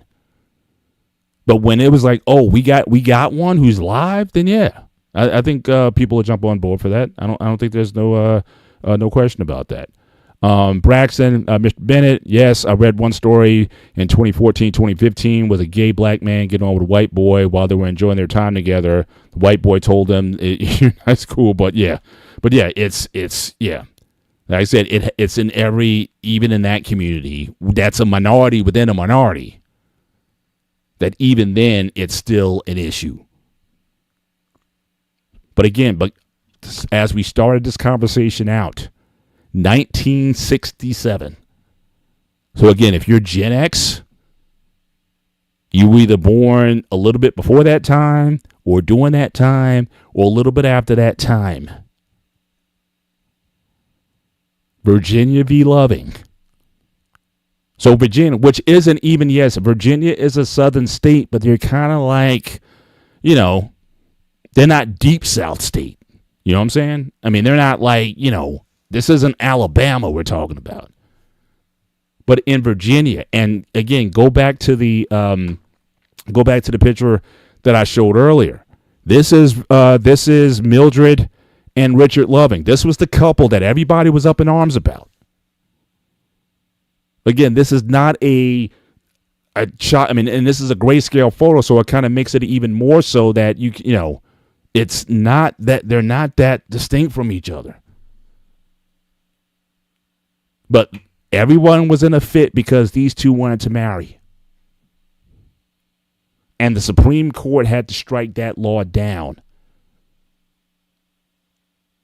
But everybody wants to think, oh, that was in the past. That was so long ago. No, it wasn't. And so, again, we got to be mindful that if it was tough for them, and this is, again, tragic, the tragedy here is, I think all their children, I was just reading something recently about this case. I think all their children are basically passed. They all died at very young ages. I think a couple of the kids died before they were like 50 years old. Very sad ending for this family. But what they had to endure to produce the family that they had and to have their children die at very young ages, they couldn't even see like what we're seeing now. But they had to be the sacrificial lamb for this to happen. And so again, I just want us to be mindful that, again, this is not, like I said, this is not ancient history. It's current. You've already think about it. Yeah. Yeah. So we have to be mindful of that. Now, again, you're saying Mildred was an FBA, which is, again, foundational Black American. I like to use ADOS myself personally, but I know ADOS has some political attachments to it, so to speak. But regardless, they weren't looking at her ethnicity in this case. They just looked at her hue, and people had an issue with it. So that became problematic. But the point I was raising was, if she is, again, a person of color, what if she was a chocolate sister? Would the law even have been passed? Or would the Supreme Court still rule the way it did if she was clearly, no question, a black woman of any ethnicity? Would that make the case harder? But it's like almost like anything else. You had to get, like Obama, he was biracial. If Obama was like a chocolate black man, would he have won? I don't know. But these are questions that, you know, people, these are questions that people need to ask. Braxton, again, he was because his daughter liked and wanted an American black man. Okay. And then ADOS is a political aspect, and FBA is the cultural aspect that you say. But I know, but that gets dicey. I mean, I've heard, you know, ADOS and why we're not FBA and whatnot. So I definitely think there's, you know, but again, ADOS, they don't say that they're FBA, but we have different names. So it's kind of two distinctions, but you still talk about the same people. We're talking about the Africans who were brought directly to America. So if you look at the transatlantic slave trade, 3 million black people went to South America and Brazil. That's why Brazil has as many black people as it does. 3 million went to Brazil. A handful went to the Caribbean. 300,000 came to the United States. So when we talk about ADOS or FBA, we're talking about those that were taken directly to the United States and are multi-generational in the United States. So you were there through you can trace your lineage back. Now when I did my DNA test, both my parents are from the South Carolinas when they first got to the boats, and then they moved south and into the Georgia area. My background goes back to the 1740s. But it's in America. We didn't stop off in Brazil or the islands and make it a trip here. Both my parents come from that aspect of the world and that lineage. And so, for what I understand for ADOS, if one of your parents comes from that, they would consider you ADOS. But again, that gets into political issues and that gets into reparations and all that. So again, that's not why I choose it. I choose it is because it accurately represents my lineage, an American descendant of slaves. Because that's where I come from. That's you. In that, it explains my history and how I got to where I am. Mm-hmm. I'm not an immigrant. My parents didn't come here from Jamaica. They didn't come here from Africa or whatever. They were here in the U.S. the entire time. And that's why I didn't identify. Grandparents, like way back. What's that now? Like if you trace your family tree all the way back as great grandparents, where were they originally from? Oh, all over. So I got England. I'm about. In fact, let me pull up. I'll do that right now. Say something to me while I bring it up. I'm going to Ancestry because I go into Ancestry and it changes from time to time. Like my percentages have kind of gone up and down over time as the research. But I'll bring it up right now. No, before you ask me, I'm not done it yet. I'm not. I'll be about that. So let's go here. Let's see. DNA. Results. Let me share my screen. Stop sharing this. And let me bring it up. That window. Ancestry. All right, so this is me. And if you break it down, 12 regions. Damn, you're a mutt. So again, 24% Nigerian, 15% Benin Togo, 11% Cameroon, 11% Western Midlands. So this is the UK, England. So a lot of my folks are from here. All right, 11%. 10% Mali, 7% Senegalese, 7% Ivory Coast, 7% Western Bantu peoples, 3% Northern Central Nigeria. So really, I could say I'm 27% Nigeria. I don't know why they split it up. Again, another 2%. So I'm actually over the 25% threshold. 2% Munster Island. Never heard of that place. So Munster Island again on the map here. So it's this little dot. Scroll on the map to zoom. So this is my Irish piece right here.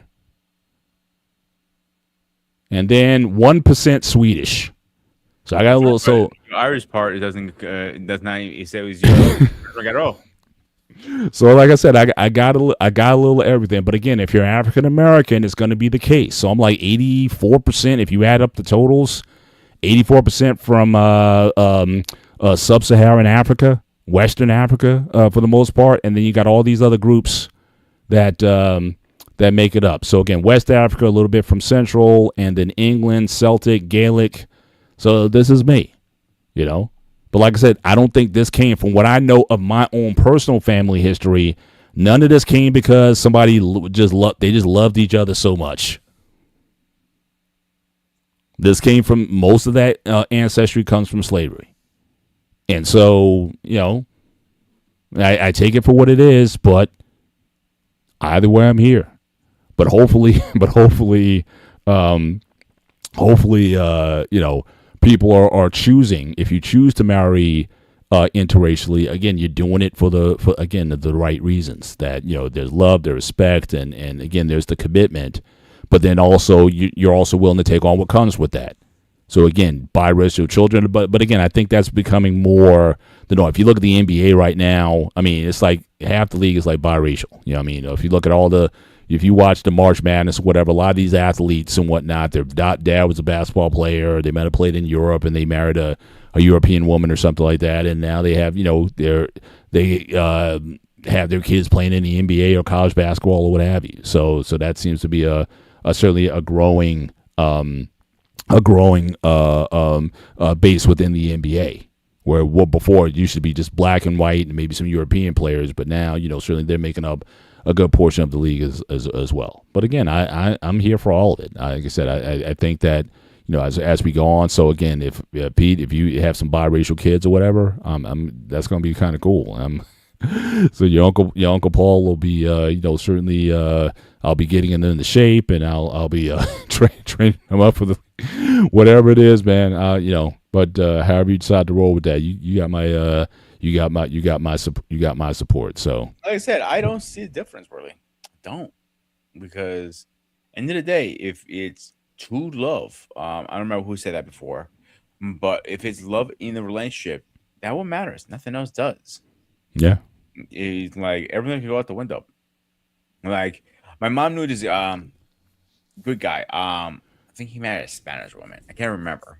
Hmm. It's kind of funny story because when they first met, she did not know any word Greek, nothing. All right. Family loved her. She was great and everything. Her mother, her mother-in-law was flying in, his mother, and he was working. So what she was doing is, because she was a stay-at-home wife, whatever spending money he gave her, she saved up. Hmm. They went to school to learn Greek. So this woman flies in. My mom says, "Hi, how are you doing? Whatever, right?" She introduces herself. I'm family friend. I'm just gonna take you home, whatever, right? So she turns around and she goes, "Welcome home, mother-in-law in Greek. Kalos dices, mitera." Her mouth dropped to the ground. My mom Oh goes, my gosh. the husband like looked at her like, "Where the fuck did you learn this shit?" He goes, "When you were working, I was going studying."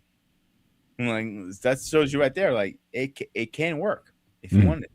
Yeah, yeah, yeah. And like I said, that's definitely going to be a reality going forward. Hopefully, again, we can get past again these theories, these principles, these stereotypes, and again, we can be again what Martin Luther King talked about. Judge someone not by the color of the skin, by the content of their character. Certainly, I think that's where I think a lot of people are striving to. But I would hate to see what I would be curious about was, especially again, if anybody who's married interracially or what have, or I would say even dated. Like, okay, so I'll ask you: has there ever been a time you had a fight and one of you guys said something racial to the other one in the heat of, not that you meant it or something like that? I'm just curious. Like, was there something said that you felt was racially or ethnically insensitive, and the person has to be like, "Oh, my bad," like sorry about that, but it came out, and you were like, um, Yeah, not to that T, but since close to it, I have. All right. mm, When I was dating my ex, we have something to say, "Putane tikimo," meaning my bitch luck. It yeah, doesn't make what? no sense in my bitch luck. It means in English, Okay, okay, but it doesn't make any sense in English. right. It makes a lot of sense in Spanish. I mean in Greek. My ex, putana stands the same thing in Spanish. Puta means bitch. In other words, she thinks I'm cursing her out at this point. Hmm. I'm not. I'm actually cursing out my luck. You know what I'm saying? Because this always I hate arguing. That's one thing I always hate doing. But man, she couldn't get through her head what that meant. Hmm. But again, if you knew Greek, it Hmm. made a lot of sense. Hmm. Does that make sense? Yeah, yeah, but I guess I'm talking more so if I was going to have like the clearest example, black and white couple, they get into it, and the white partner said the N word. Is that a deal breaker? And I'm not saying like, I mean, to them, like it's not like, because I know there was one athlete, I think it was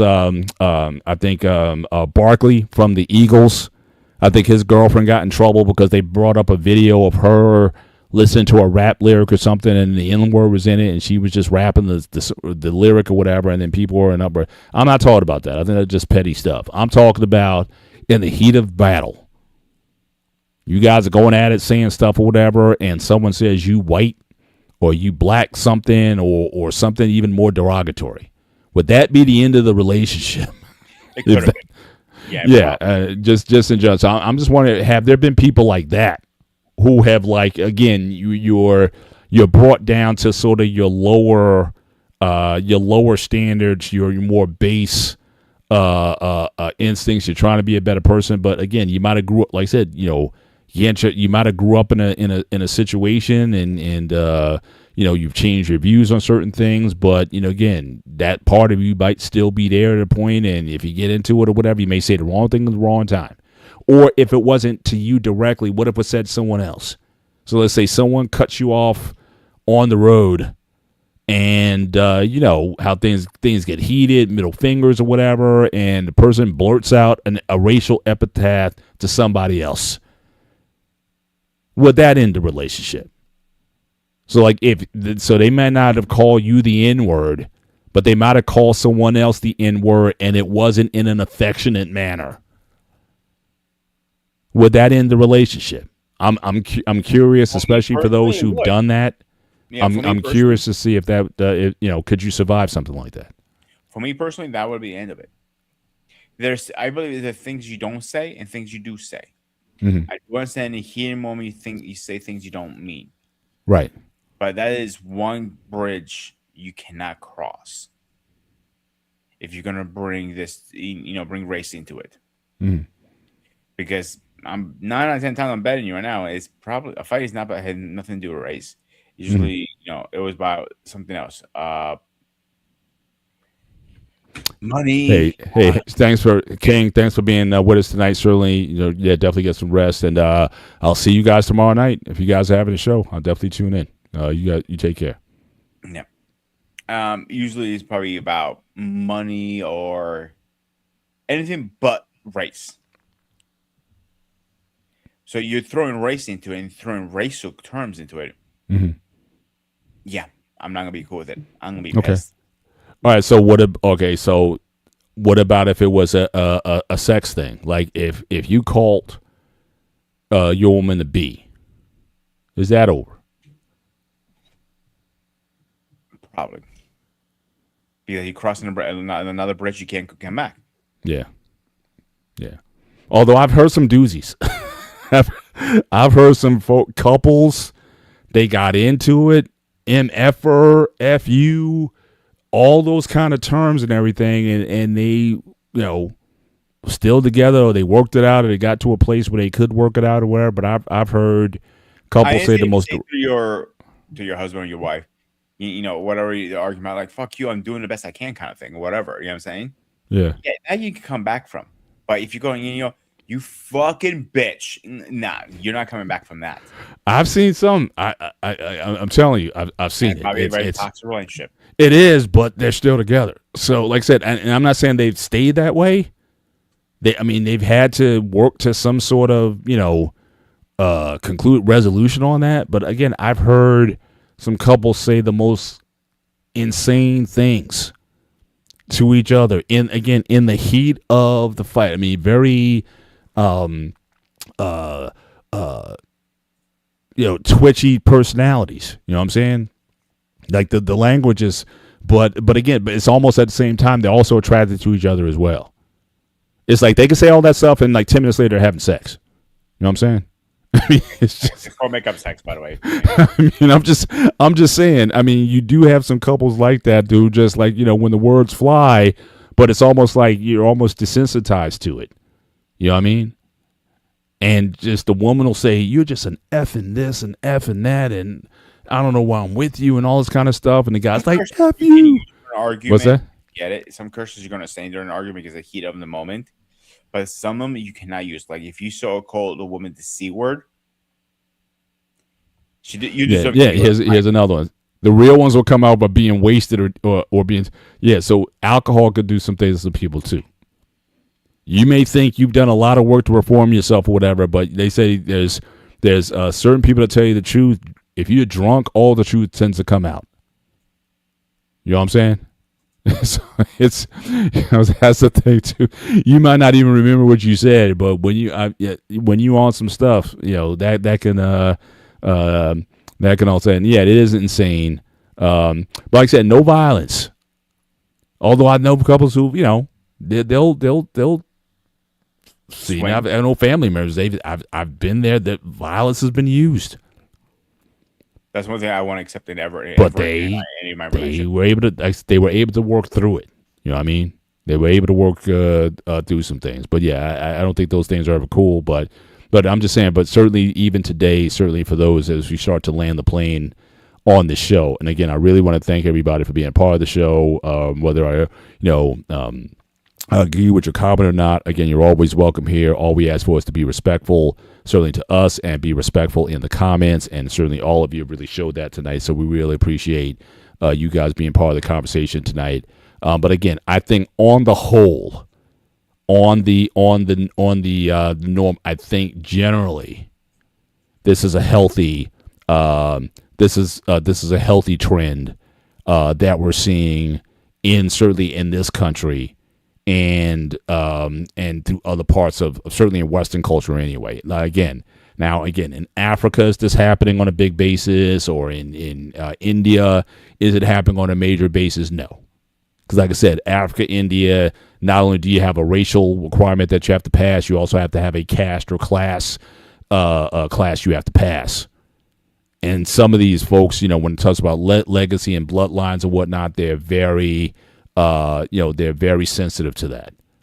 And so for certain peoples or certain classes, like I said, the royals, I don't know if we're going to get any. Like I said, Meghan Markle is, again, in some areas, white passing. We had a commenter earlier said that they didn't even know she was black.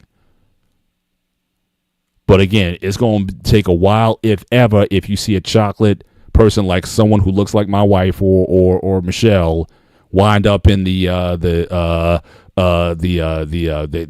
Great Britain in the royal family.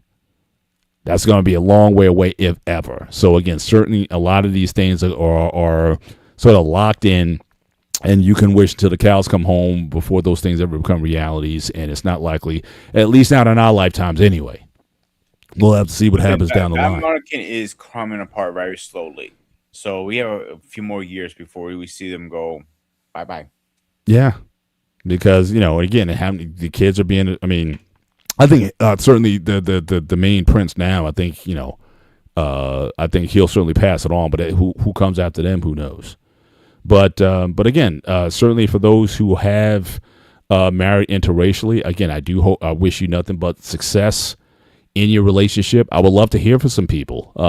If you have married interracially, drop after this show is over. When the show becomes available, I'd appreciate your comments. Drop your comments in the chat and let us know how's it been working for you in an interracial marriage. How do you make it work? And then also when it comes to children, which again could be a future show, children of interracial marriage. How was it, growing up in that kind of environment? Where you be able to, when it comes to issues of identity, I would like to hear from some folks. So again, we may plan that for a future show, maybe a call-in show. But again, I would really like to have a conversation with biracial people who kind of grew up in two different worlds, and just to see what their experiences are growing up in a world like that, and how they've been able to navigate adulthood and your teen years and adulthood and whatnot, and where do you find yourself today as far as your identity and where you belong to. I know brothers who are biracial, and they're as black as you can get, like radical black. Like pro-national black. But then there's some who just don't care about race at all. So I've seen people, both. Like you said earlier, will not date their race. Like a lot of Dominican women and Jamaican women will not date their own race. No. Okay. And they have a bad PR. Yeah.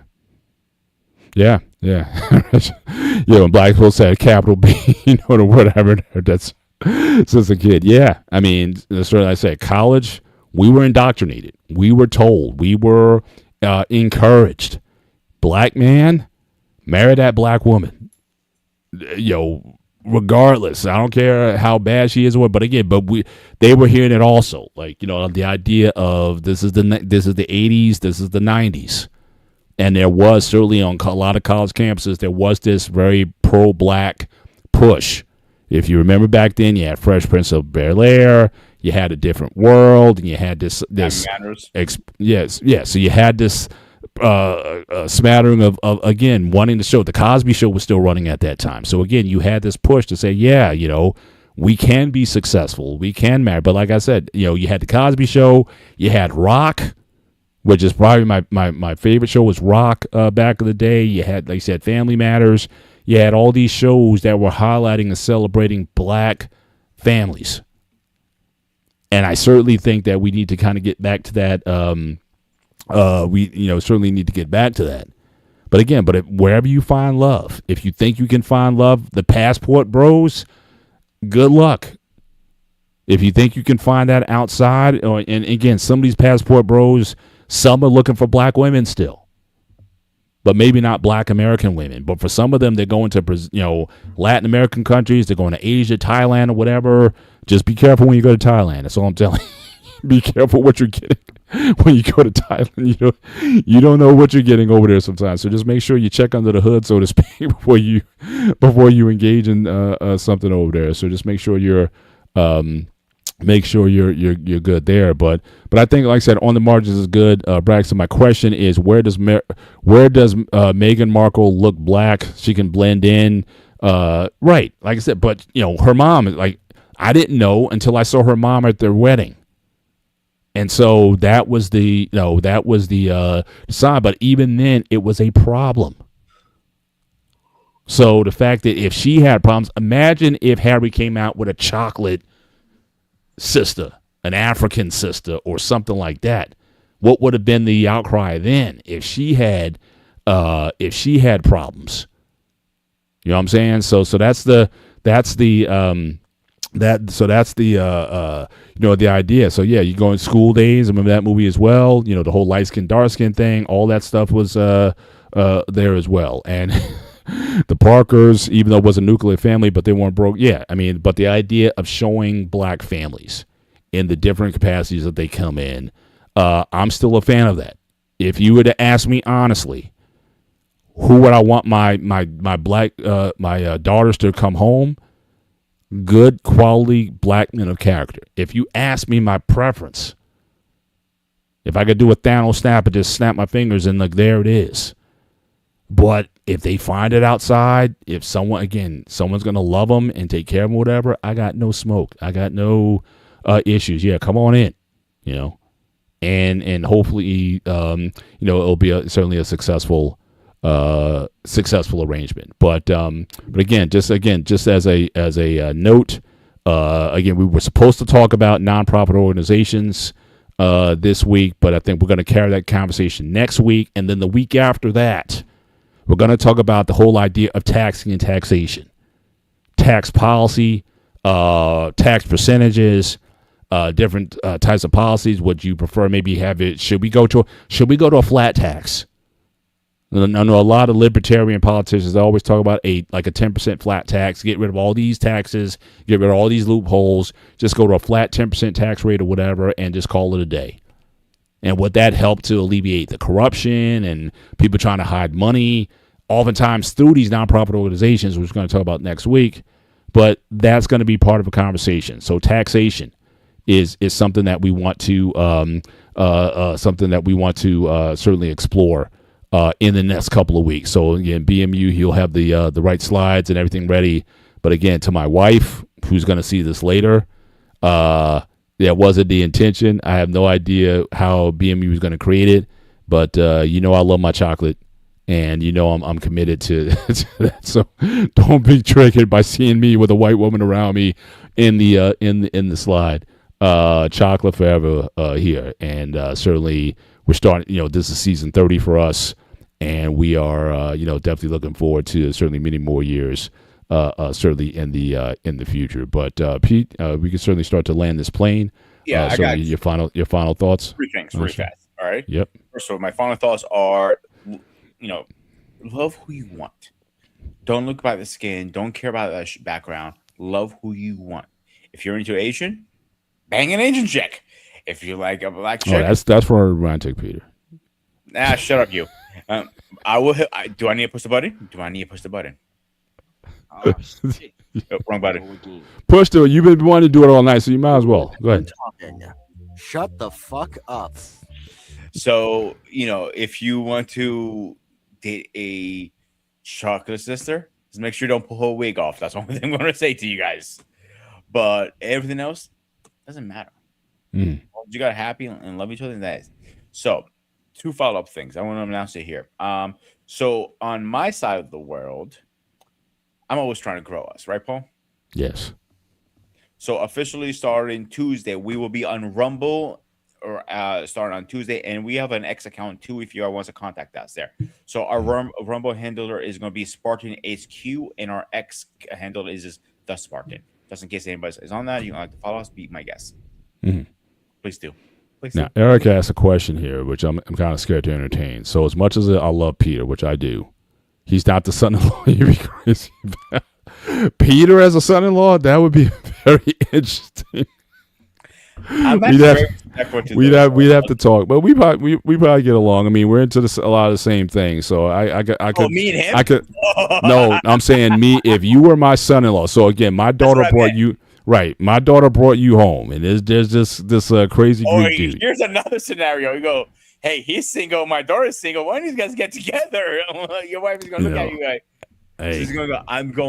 She's gonna come up to you like this, like, come here. So that's a scary proposition there, but at the same time, but yeah, I would be open. It's interesting. Now again, they didn't make it, but it's my niece.